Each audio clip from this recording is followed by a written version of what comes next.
strategis untuk mendapatkan banyak kelas ya. Terus kita juga bisa menentukan panjang kelasnya, dan sampai kemudian kita sudah menemukan frekuensi di setiap frekuensi dari setiap kelas ya. Bahkan kita juga sudah menghasilkan perhitungan frekuensi relatifnya ya. Frekuensi dan frekuensi relatif, masih ingat? Jadi dalam pengolahan data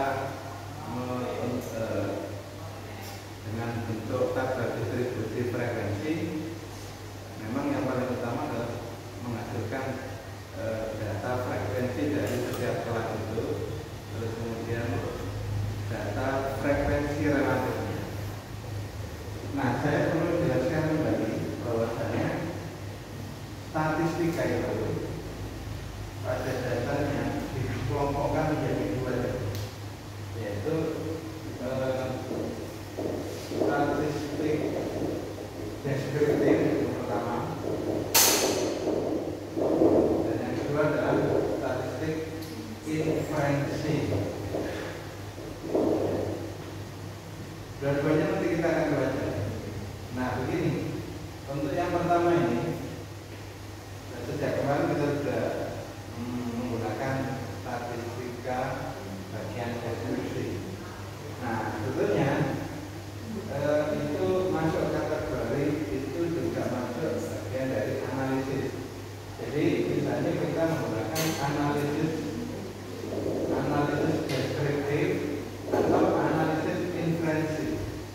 Ketika kita mendapatkan data, ada kebutuhan untuk menyajikannya secara deskriptif, maka kita nanti akan menganalisisnya menggunakan analisis deskriptif. Berikutnya nanti juga kita butuh melakukan semacam proses penyimpulan, proses untuk mendapatkan sebuah kesimpulan, dan itu dapat dibantu juga dengan statistika, dengan rumus-rumus statistik. Mungkin nanti kita akan belajar tentang bagaimana analisis korelasi, bagaimana analisis regresi, bagaimana analisis uji beda. Nah, itu nanti ada rumusnya. Ada rumus Pearson, korelasi Pearson. Ada rumus UGT, UGR, dan sebagainya. Ada ANOVA atau ANOVA. Nah, itu nanti kita akan pelajari, dan nanti akan membantu kita untuk mengolah data. Hasil penelitian boleh, tapi juga mungkin data yang dibutuhkan di sekolah atau di mana-mana. Tidak harus selalu data dari hasil riset, tidak harus data dari penelitian. Kalau kita nanti kepentingannya adalah mengolah data yang kita miliki di sebuah lembaga pendidikan, maka tentu kemudian itu bisa kita gunakan, kita olah sedemikian rupa sehingga nanti kita bisa sediakan dokumen, kita sediakan data yang mudah dibaca, data yang simple, sederhana, tapi dapat menjadi dasar dari pengambilan sebuah keputusan. Kalau kita membuat keputusan tanpa data, ya ini biasanya kita lebih banyak spekulasi. Nah, spekulasi itu kayak judi. Ya, probability-nya itu ya 1/100, misalnya gitu ya. Itu kalau jumlahnya 100. Karena itu kemudian kalau mengambil sebuah keputusan, jangan gambling.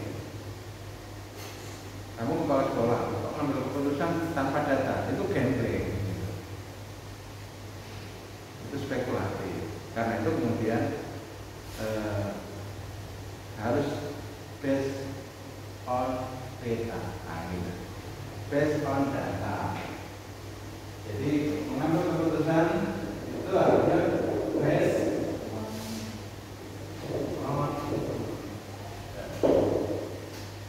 data. Itu kalau penyajiannya kurang bagus, ya nggak bisa dibuat sebuah kesimpulan. Data kalau nggak diolah secara baik, ya nggak bisa diketahui ini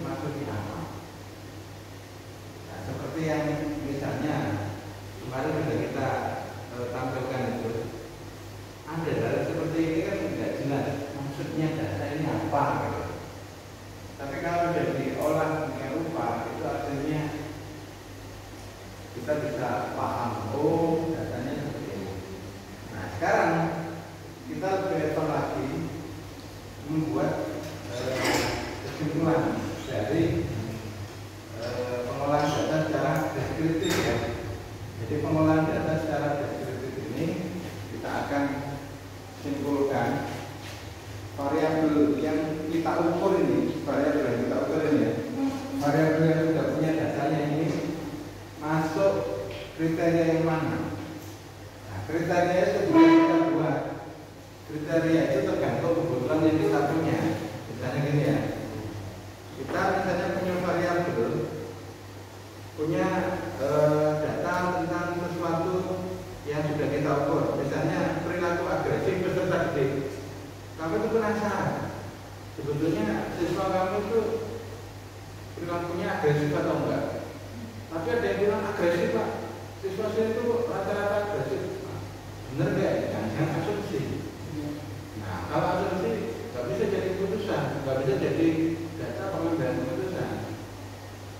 Nah bagaimana caranya? Ya diukur dulu, dilakukan pengukuran dengan cara misalnya mengukur perilaku atau sikap itu bisa dengan kuesioner. Dengan pilihan misalnya apakah kamu marah jika teman kamu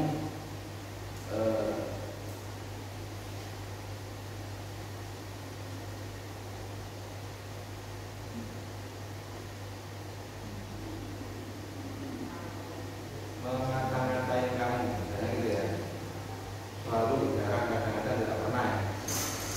Itu misalnya ya, itu bisa dianggap salah satu indikator untuk mengukur orang itu perilakunya agresif.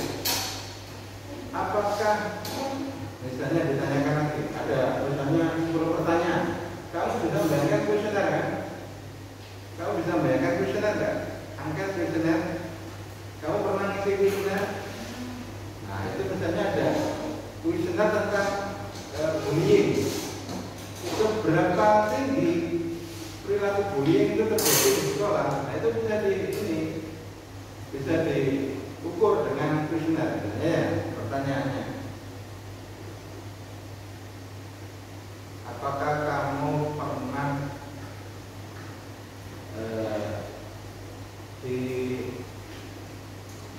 disepelekan oleh teman kamu?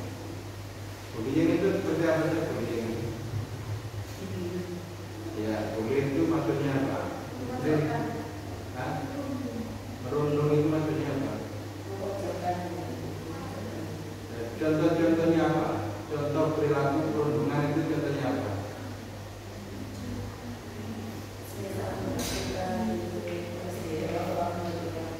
Ya, kalau bentuknya fisik, apakah kamu pernah dijunduh? Oke, di sini. Nah, kalau teman kamu, nah itu kemudian pilihannya bisa selalu, sering, jarang, kadang-kadang tidak pernah. Kalau selalu berarti intensitasnya tinggi. Kalau tidak pernah, nah itu kemungkinan kalau ada yang mengatakan bullyingnya tinggi, ini hanya asumsi, tidak berbasis data. Oke, andai kan misalnya kita ingin mengukur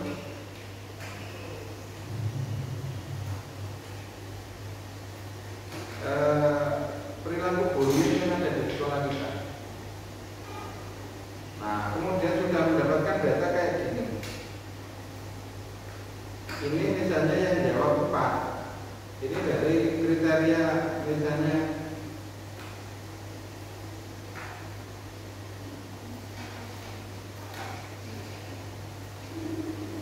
kuesionernya itu misalnya pertanyaannya begini ya, pertanyaannya begini. Apakah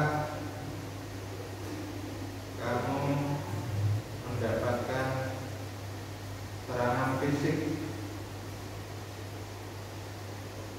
dari temanmu? Nah, misalnya ada kuesioner kayak gini, terus kemudian jawabannya A, selalu, B, sering, C,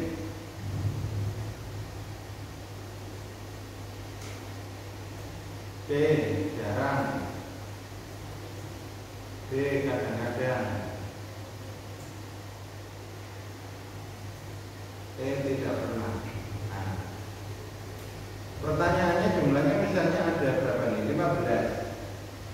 Kamu anggap saja ada kuesioner, pertanyaannya macam-macam tapi semua tentang bully. Terus kemudian jumlah pertanyaannya ada 15. Nah, ketika menjawab A itu skornya 5. Kita buat kriteria seperti itu. Ketika menjawab sering skornya 4. Ketika menjawab jarang itu skornya 3. Ketika menjawab kadang-kadang skornya 2. Ketika tidak pernah berarti jawabannya skornya 1. Tidak pernah itu berarti kan seakan-akan bullying itu tidak terjadi. Terus selalu itu berarti mengindikasikan bullying itu memang betul-betul terjadi. Nah, itu maksudnya. Nah, karena itu kemudian ketika ada tulisan ini pertanyaan nomor 1 ini dimasukkan di sini datanya. Oh, si Ahmad ketika dapat pertanyaan nomor 1 jawabnya kok dapat skor 4. Oh, berarti dia merasakan sering mendapatkan serangan fisik. Nah, gitu. Kalau misalnya pertanyaan kedua nanti misalnya pertanyaan keduanya itu misalnya begini. Apakah kamu mendapatkan olok-olokan dari teman sekelasmu? Nah, jawabannya sama misalnya begini.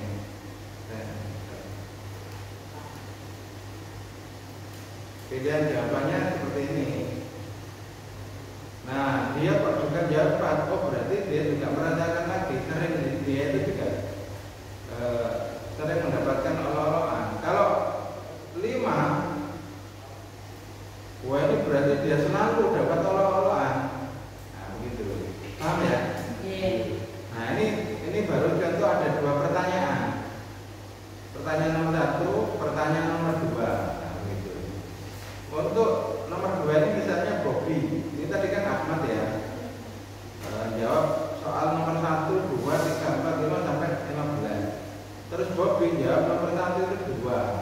Itu artinya dia kadang-kadang saja mendapatkan serangan fisik itu kadang-kadang. Nggak berani, soalnya dia anaknya besar tinggi. Jadi jarang ada yang berani misalnya jongkrok nih atau jundung misalnya itu berani.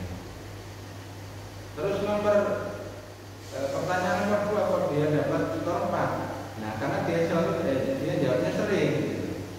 Walaupun serangan fisiknya itu kadang-kadang saja, tapi dia olok-olokan itu sering gitu. Nah, kalau yang dapat 5 itu berarti selalu ya, gitu ya. Kalau 1 berarti tidak.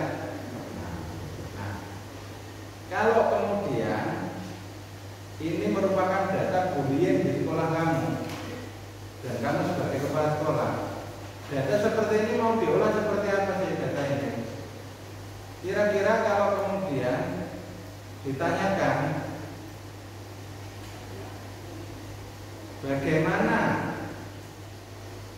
perilaku bullying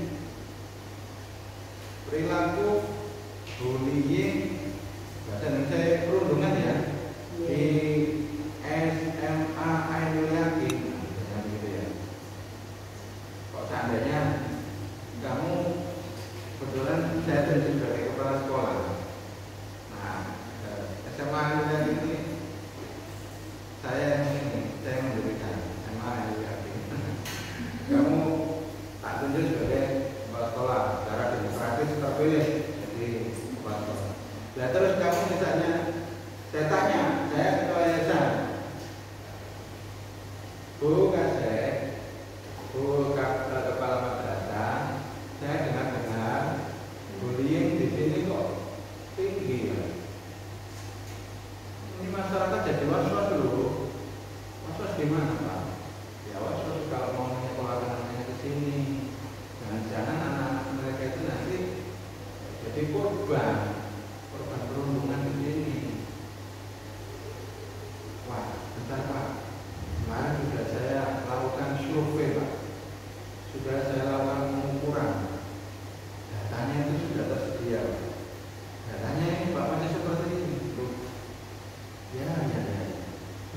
maksudnya apa ini data seperti ini? Nah, kalau ditanya jawabannya kan yang bagus gimana jawabannya? Kalau ditanya seperti ini, bagaimana perilaku bullying di SMA Ainul Yakin? Jawaban paling mudah itu kan tinggi, sedang, atau rendah. Nah, kan gitu toh. Jawaban simpelnya kan yang kita butuhkan hanya gitu toh, tinggi, sedang, atau rendah. Tapi untuk menjawab tinggi, sedang, rendah itu kamu dasarnya apa?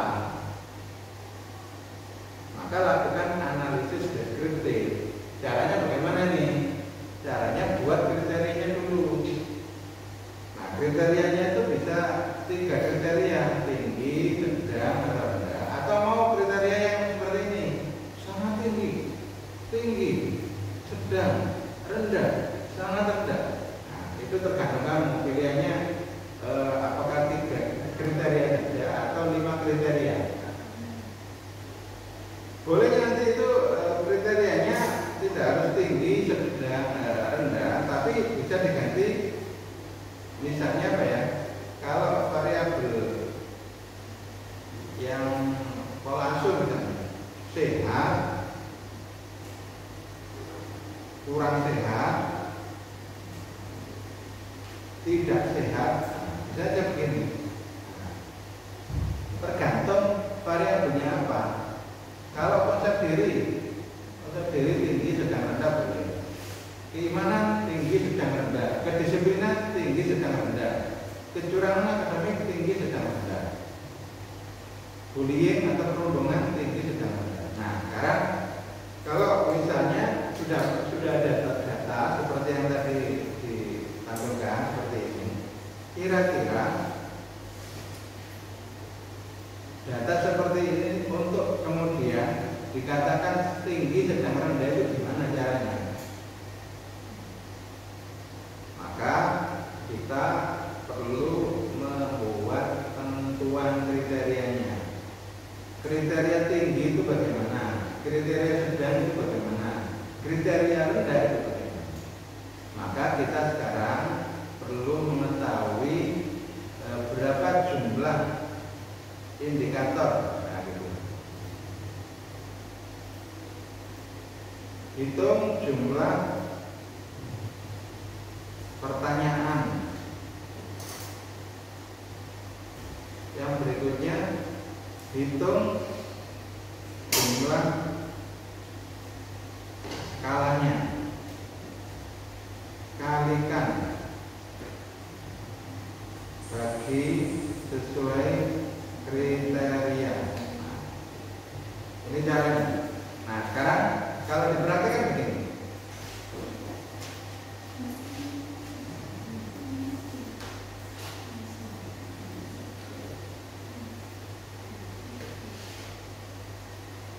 Dari data ini ada berapa pertanyaan? Ada 15 ya. Lihat di sini lihat. Dari tabel ini itu nampak sudah ada sejumlah 15 pertanyaan. Skalanya ada berapa? Skalanya ada 5. Ini menunjukkan skala 5, 4, 3, 2, 1. Jadi ini namanya skala 5. Kalau pilihan jawabannya hanya 3, itu berarti skala 3. Skala 3 dan skala 5 ini sering disebut dengan Likert scale.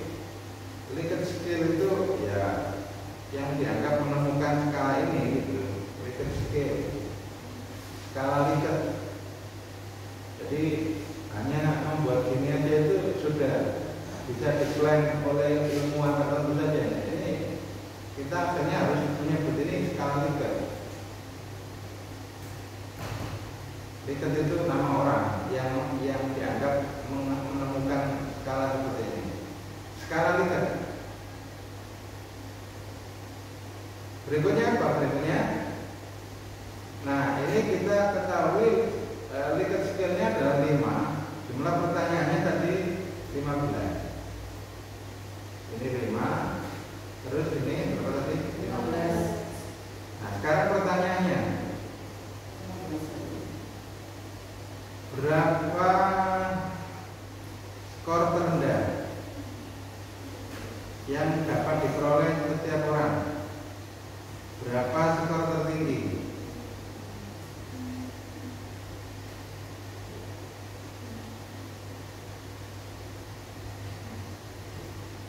Kalau dikalikan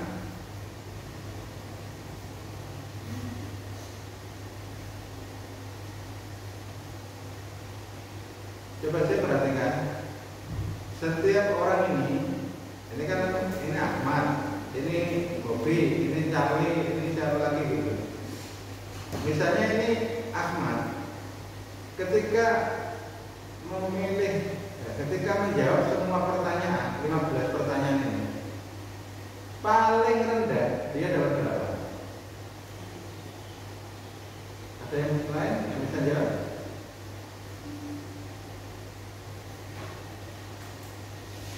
Dia sudah menjawab semua pertanyaan, sehingga total yang dia bisa peroleh minimalnya berapa? Kalau tadi satu pertanyaan satu, berarti dikali 15, berarti skor terendahnya berapa? Skor terendahnya adalah 15. Oh iya.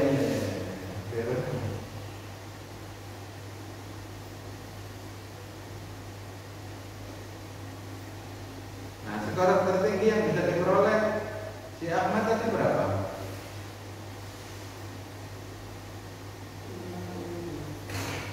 Dia itu jawab tertinggi semua dari pertanyaan yang diberikan. Berarti dia jawab selalu terus. Itu kira-kira maksimal dia mendapat berapa? Ya.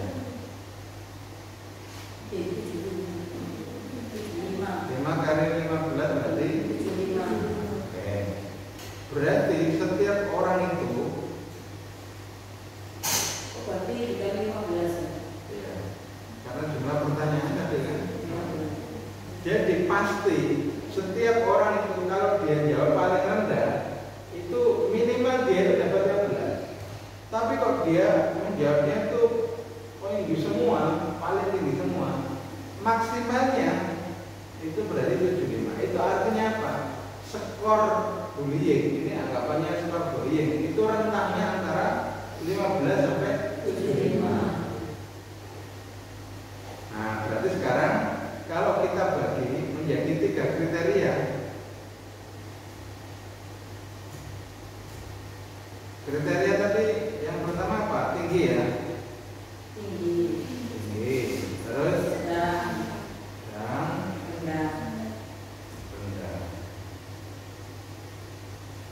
Nah, kalau rendah itu berarti mulainya dari berapa? 15. Tinggi maksimalnya berapa? 75. Berarti sebelum 75. Oke. Berarti untuk dianggap rendah 15 sampai berapa? Terus sedang itu berapa sampai berapa? Terus tinggi itu skor berapa sampai 75? Nah, sekarang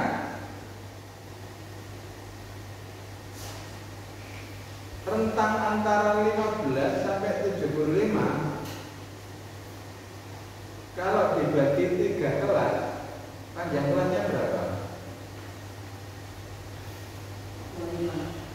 Jadi setiap kelas itu panjang kelasnya adalah 25. Oke. Berarti sekarang 15 sampai angka berapa yang panjang kelasnya 25? 10. Sampai berapa? Enggak, maksudnya kan tadi panjang kelasnya 25 ya? Ya. 15 kalau kemudian ditambah 25 dikurangi 1 berapa? 39. Oke, jadi 15 sampai 39. Karena ngitungnya panjang kelas itu dimulai dari 15. Nah, berarti di sini 40 ditambah 25 berapa? Dikurangi 1. Ditambah 25 dikurangi 1. 64.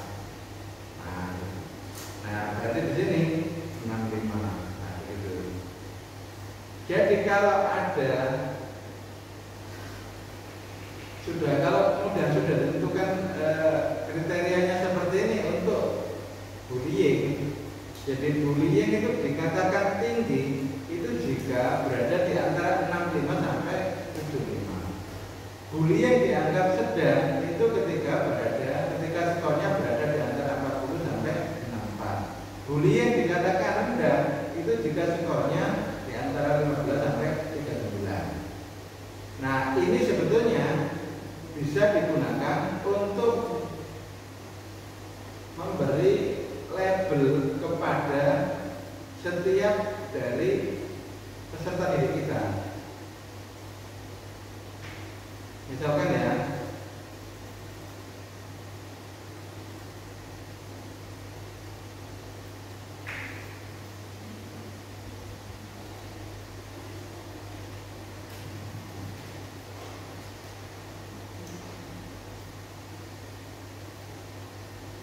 nah, sekarang coba. Ini misalnya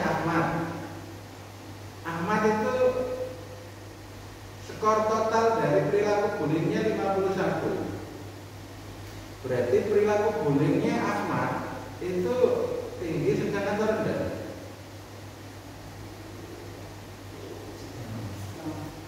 Sedang, karena skor 51 yang dimiliki Ahmad itu berada di antara 40 sampai 64. Itu lebih bagus dari mana, Pak? Pertama, kita sudah mengenal skor tertingginya 75. Ya, Terus kita juga sudah tahu skor terendah dari perilaku bullying itu 15. Nah, kalau kemudian kita bagi rentang antara 15 sampai 75 itu dibagi 3, karena kita membutuhkan 3 kriteria. berarti kalau 5 berarti dibagi 5. Nah, begitu. Tergantung pilihannya kriteria itu apakah 5 atau 3. Terserah pilihannya berapa. Boleh 7, boleh 8. Tapi yang rata-rata masuk akal itu 3 ini sama 5 itu yang sering digunakan ya. Dalam pengolahan data itu 5 atau 3. Yang paling banyak itu 3. Tinggi, sedang atau rendah. Berarti 5 terus dibagi 3. Ya, rentangnya antara 15 sampai 75. Itu ada berapa angka sih? Berapa skor sih? 75 dikurangi 15. 60. Nah, 60 dibagi 3. 20. Nah, itu berarti keliru. Berarti mestinya panjang kelasnya itu 20. Nah, berarti kalau 15 ditambah 20 dikurangi 1 berapa? 34. Oke, 34. Kita revisi. Berarti di sini 35. 35. Kenapa kok dikurangi 1, Pak? Supaya kita bisa menghitung panjang kelasnya itu melibatkan angka yang menjadi dasar ini. Misalnya ya 15, 16, 17, 18. Kalau kita nggak hitung itu, kalau kita nggak kurangi 1, nanti kelebihan nggak panjang kelasnya nggak 20 tapi 21. Coba dibuktikan aja dulu ya. Kalau 15 tidak dihitung, terus 15 ditambah 20 berapa? 35. 5 ya. Sekarang kita hitung. Kita mulai 15 sampai 35. Itu jadinya panjang kelasnya berapa? 15, 16, 17, 18, 19, 20, 21, 22, 23, 24, 25, 26, 27, 28, 29, 30, 31, 32, 33, 34, 35, 21. Berarti panjang kelasnya tidak 20. Makanya tadi Nanti bisa kalau nyari rendah itu harus dikurangi 1. semuanya nanti dikurangi 1 supaya panjang kelasnya itu tidak lebih dari 20. Misalnya ya, 35 ditambah 20 kurangi 1, maka panjang kelasnya itu sama, akan panjang kelasnya jadi 20 semua. Panjang kelas 20.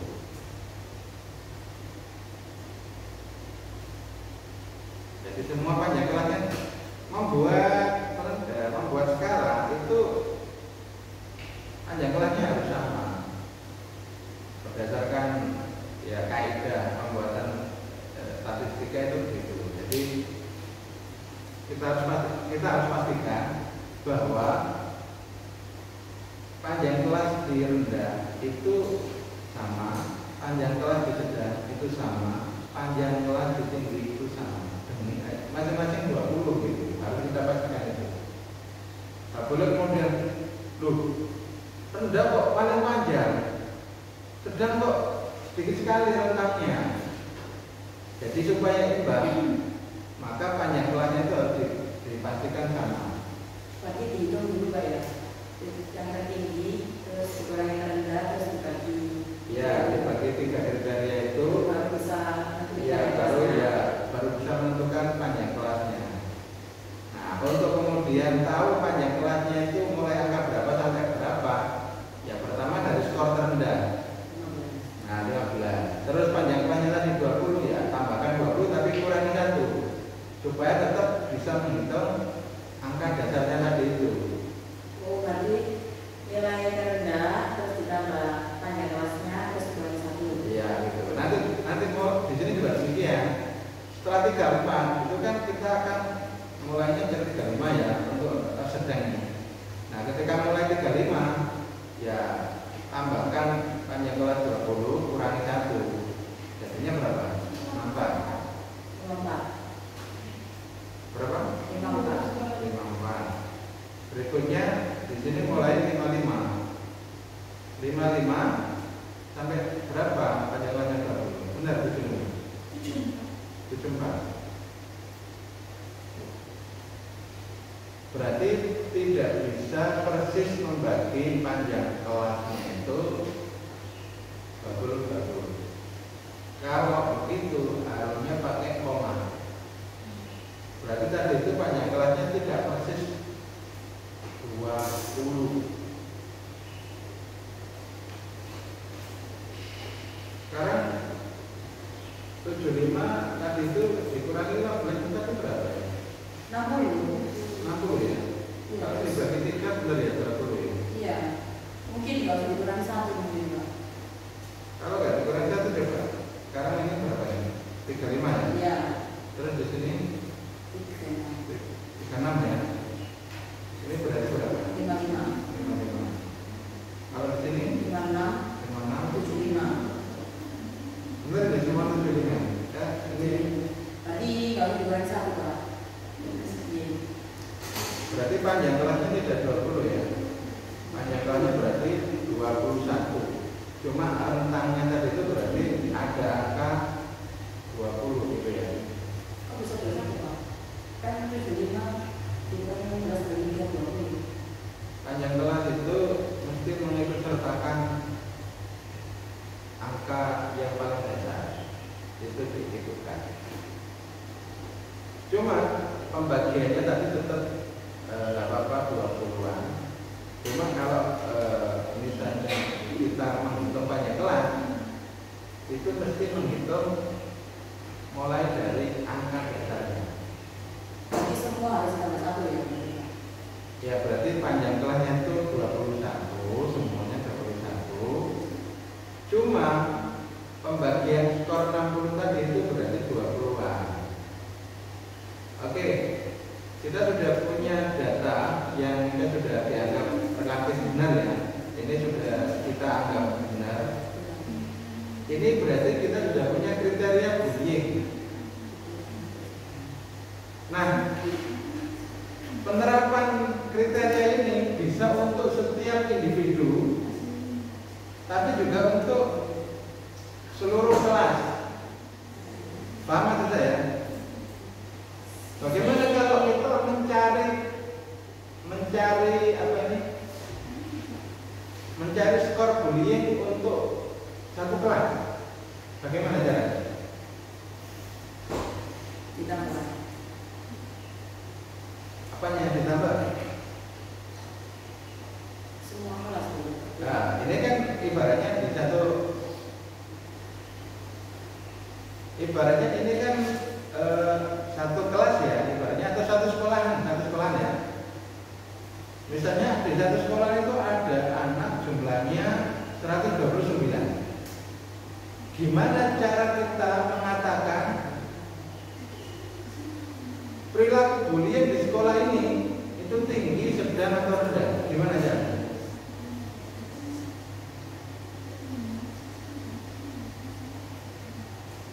Ada yang tahu caranya?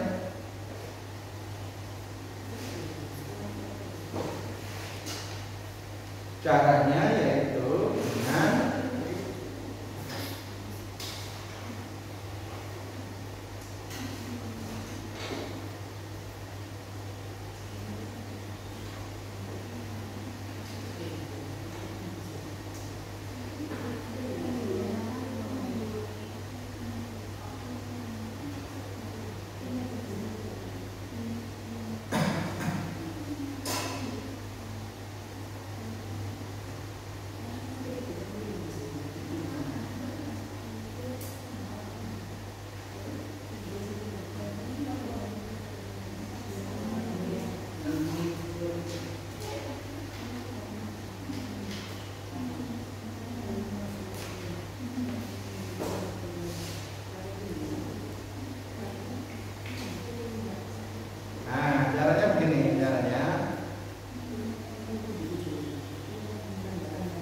dari data yang kita punya itu, maka kita perlu menghitung mean-nya.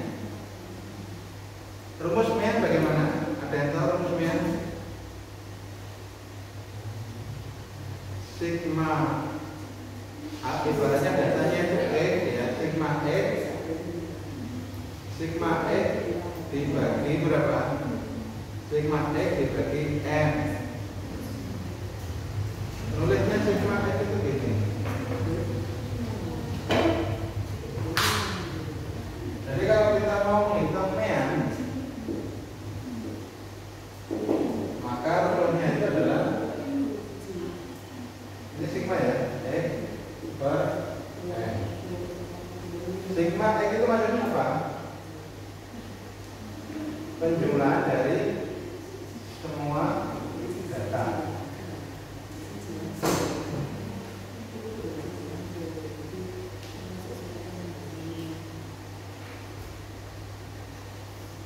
Perhatikan di sini kita punya data berapa ini?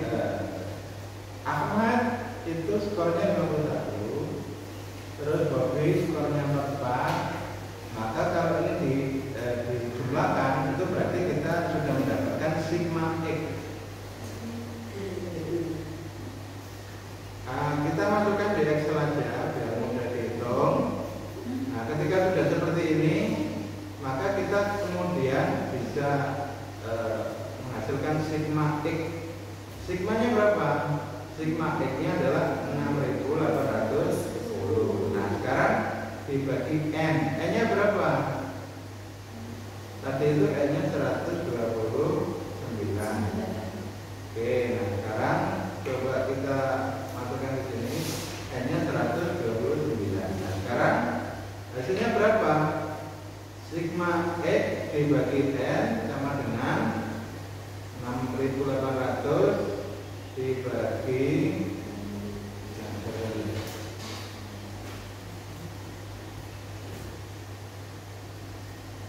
sama dengan per 9.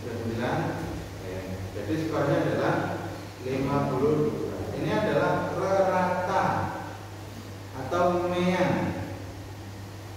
Nama lainnya mean itu rata ya. Rata, average. Jadi skor dari seluruh kelas tadi itu adalah 52. Sehingga kalau kemudian ditanya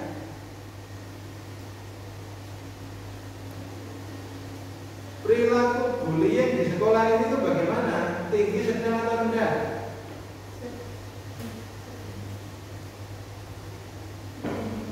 Karena tadi sudah kita buat apa tadi kriteria, maka kita bisa simpulkan ya bahwasanya perilaku bullying anak-anak di sekolah ini itu adalah sedang. Kenapa kok sedang? Karena skor bullying mereka itu 52, sekian ya, itu berada di antara kriteria 36 sampai sehingga dapat disimpulkan bahwa perilaku bullyingnya itu sedang. Nah, kamu ketika ditanya dengan data ini akhirnya bisa menjawab, Pak, gimana, Bu, gimana perilaku bullying di sekolah ini? Oh ya Pak, itu sudah kami melakukan pengukuran dan data sudah dapat kita simpulkan bahwa perilaku bullyingnya itu sedang. Loh Bapak kok bisa ngapain sedang? Sementara orang-orang itu bilangnya tinggi loh Pak. Loh saya berdasarkan data loh Pak. Datanya gimana? Ini. Nah kamu tunjukkan kalau memang mereka ingin mengetahui datanya. Jadi saya mengatakan ini berbasis data Pak. Tidak hanya asal ngomong gitu. Kalau yang lain itu berarti asal ngomong karena tidak menggunakan data. Mereka itu hanya membuat asumsi saja. Mereka membuat klaim-klaim saja. Yang itu merugikan sekolah kami. Nah, bisa begitu.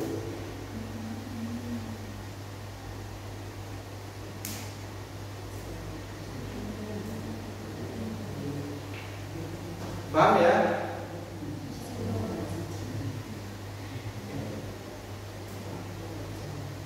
Boleh bertanya jika ada kesulitan.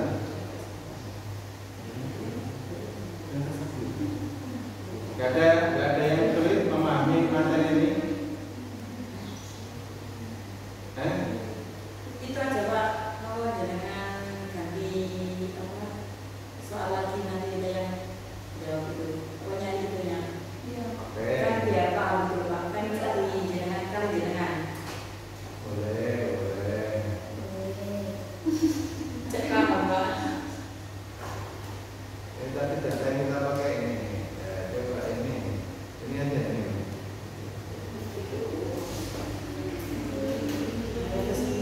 Gimana?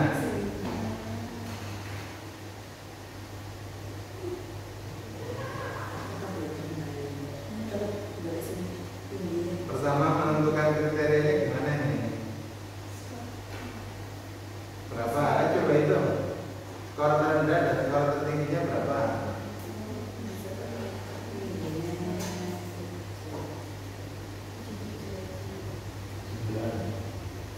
Skor terendah berapa? Jumlah pertanyaan itu. Jumlah pertanyaannya ada berapa sih? 20. Berarti setiap orang itu skor minimalnya itu skor minimalnya itu adalah 20. Skor tertingginya berapa? Ya kalau ini skalanya kan bisa kita ketahui skala 5 ya. Berarti 20 kali 5. 20 kali 5 itu berapa? 100. Nah, sekarang berarti kita tahu orang paling bagus sendiri itu skor maksimalnya itu adalah 100. Tapi orang yang paling jelek sendiri itu skor terendahnya adalah 20. Nah, kan begitu kan? Nggak ada yang skornya di bawah 20 kalau memang semua menjawab. Kalau pertanyaan semua dijawab. Kalau ada pertanyaan nggak dijawab itu harus dihapus itu. Orang itu nggak masuk ini. Ya nggak masuk penilaian. Jadi syarat dia masuk penilaian itu apabila semua pertanyaannya dijawab. Kalau misalnya kamu itu misalnya kelewati satu, wah ini harus dibuang. Katanya nggak lengkap.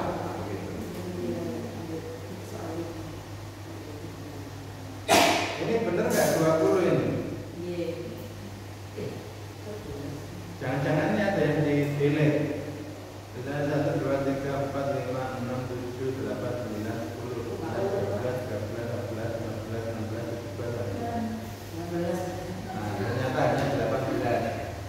Kenapa kok 18 Pak? Padahal ini kok angkanya 20. Kemungkinan begini. Ada 2 yang nggak valid. Terus kemudian karena ada 2 pertanyaan itu nggak valid, 2 ini di-delete. Bapak kenapa nggak valid? Oh kamu belum mengerti uji validitas ya. Kalau ada 10 pertanyaan, 10-10-nya valid, maka 10-10-nya digunakan. Tapi kalau ada 10 pertanyaan, 2 nggak valid, berarti dikurangi 2 yang nggak valid itu dibuang. Kemungkinan ini awalnya 20 pertanyaan, terus uji validitas ternyata ada 2 pertanyaannya nggak valid. Ya misalnya pertanyaan nomor 8 ini nggak valid, ya udah di-delete aja. Akhirnya tinggal 8. Karena kita nggak mungkin mengolah data dari data yang tidak valid, itu loh maksudnya. Nggak boleh. Kita harus mengolah data itu dari yang valid. Data yang valid itu berarti kebenarannya dijamin. Data nggak valid, kebenarannya tidak dijamin. Begitu. Sementara kita ini berusaha untuk menampilkan fakta data, menampilkan kebenaran. Oke, itu tadi sudah ketemu. Andaikan ini anggap aja 20 ya. Kita nggak lihat detailnya, tapi kita berasumsi jumlah semua pertanyaannya itu 20. Jadi setiap orang diukur konsep dirinya itu dengan 20 pertanyaan. Otomatis setiap orang kalau dia jawab paling rendah sekalipun, kalau pertanyaannya dijawab semua, berarti minimal dia dapat skor 20. Kalau dia menjawab paling bagus sendiri, semuanya dijawab bagus semua, tertinggi semua, itu pun maksimalnya berapa? 100. Gitu ya. Nah sekarang kalau mau dibuat penentuan kriterianya dibuat 5 atau 3, kayaknya enak. Enak berapa?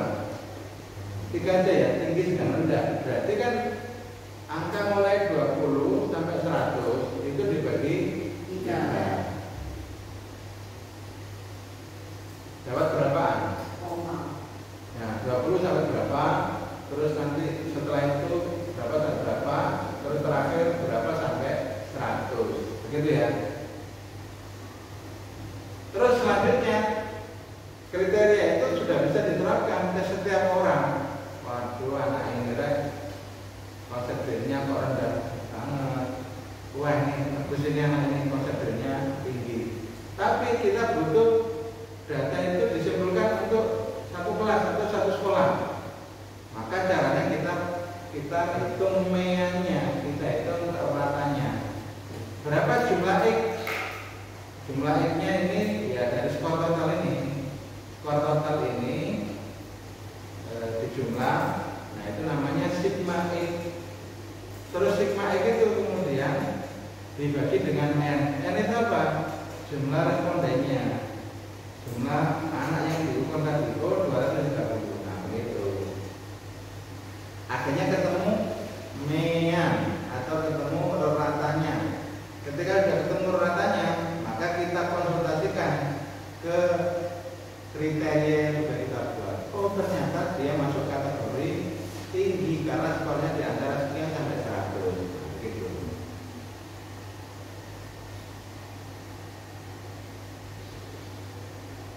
Paham ya?